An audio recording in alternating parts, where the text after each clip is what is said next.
बाबा Saheb Bhimrao Ambedkar university में paid seat कैसे मिलती है, उसके लिए आपको करना होता है क्लियर कट, कोई इंट्रोडक्शन कुछ नहीं। डायरेक्टली मैं आपको बता देती हूँ क्योंकि 3 मिनट में भी आपको इन्फॉर्मेशन देना मुश्किल होता है थोड़ा सा, तो इसलिए डायरेक्टली आपको बताती हूँ कि करना क्या है। जब आप यहाँ पर काउंसलिंग के लिए जाते हो, ऑफलाइन काउंसलिंग के लिए, स्पॉट काउंसलिंग के लिए, आप स्पॉट काउंसलिंग कब होती है? पहली लिस्ट आ गई, दूसरी लिस्ट आ गई, तीसरी लिस्ट आ गई, इसके बाद आपका स्पॉट काउंसलिंग होता है।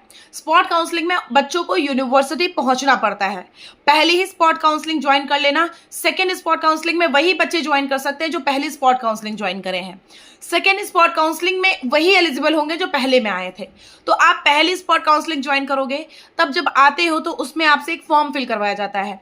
जब फॉर्म फिलअप होता है तो उसी में बाद में लिखा होता है यहाँ पर पेड सीट, मतलब अगर आपको लगता है आपके नंबर के हिसाब से यहाँ पर आपका कट ऑफ नहीं जा पाएगा, तो आप अगर चाहते हो कि हाँ मुझे पेड सीट भी चलेगी, सो आप उस पर टिक मार देते हो। और अगर आपका है कि पेड सीट नहीं चलना है तो आप उस पर टिक नहीं मारते हो। समझ आई बात? ये है पेड सीट। अगर आप सोच रहे हो मुझे पेड सीट मिल जाएगी, सो वो मिलेगी तभी जब आप उस पर टिक मारोगे।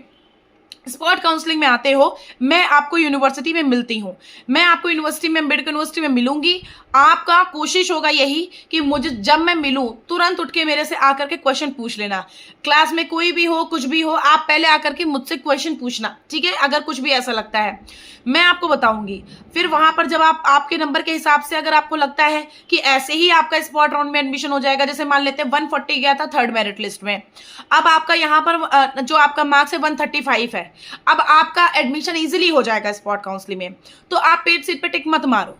और अगर इनकेस आपको बैकअप ले करके चलना है कि नहीं अगर नहीं हुआ तो हमें पेड सीट मिल जाएगी, तब भी कोई प्रॉब्लम नहीं है, तब आप वहां पर पेड सीट पे क्लिक मार देते हो। तो पहले कोशिश क्राइटेरिया यही दिया जाता है कि आपको नॉर्मल सीट में एडमिशन दे दिया जाए। अगर नॉर्मल सीट में आपका एडमिशन पॉसिबल नहीं होता है, तब वो देखते हैं कि बच्चा अगर पेड सीट में इंटरेस्टेड होता है, टिक मार के जाता है, तो वो पेड सीट आपको प्रोवाइड कर देते हैं। इस बार का कट ऑफ थोड़ा सा हाई जाएगा। ऑलमोस्ट जो प्रोग्राम्स है उनके प्रोग्राम्स के रिलेटेड मैंने आपको ऑलरेडी एक वीडियो बना करके दे दिया है। वीडियो देख लोगे तो तुम्हें थोड़ा सा इजी हो जाएगा चीज़ों को समझने के लिए। प्लस इस चैनल पे मैं आपको हर एक यूनिवर्सिटी की अपडेट देती हूँ, चाहे अम्बेडकर हो, चाहे त्रिपुरा हो, चाहे कहीं की भी यूनिवर्सिटी हो, प्राइवेट, गवर्नमेंट, कोई भी, सेंट्रल, स्टेट, प्राइवेट, सबको मैं बताती हूँ। अगर तुम्हें मुझसे कांटेक्ट करना है तो बेटा उसके पहले गाइडलाइंस फॉलो अप करोगे, मतलब आप मेरे इंस्टाग्राम पे मैसेज करोगे। इंस्टाग्राम की आईडी अंकिताज विजन्स के नाम से है, वहां मैसेज करोगे, गाइडलाइंस फॉलो अप करोगे तो मेरा कांटेक्ट नंबर मिल जाएगा। उससे आप मेरे व्हाट्सएप पे और मेरे साथ कॉल पे कनेक्ट हो सकते हो हमेशा एडमिशन तक का, जब तक एडमिशन आपका हो नहीं जाता।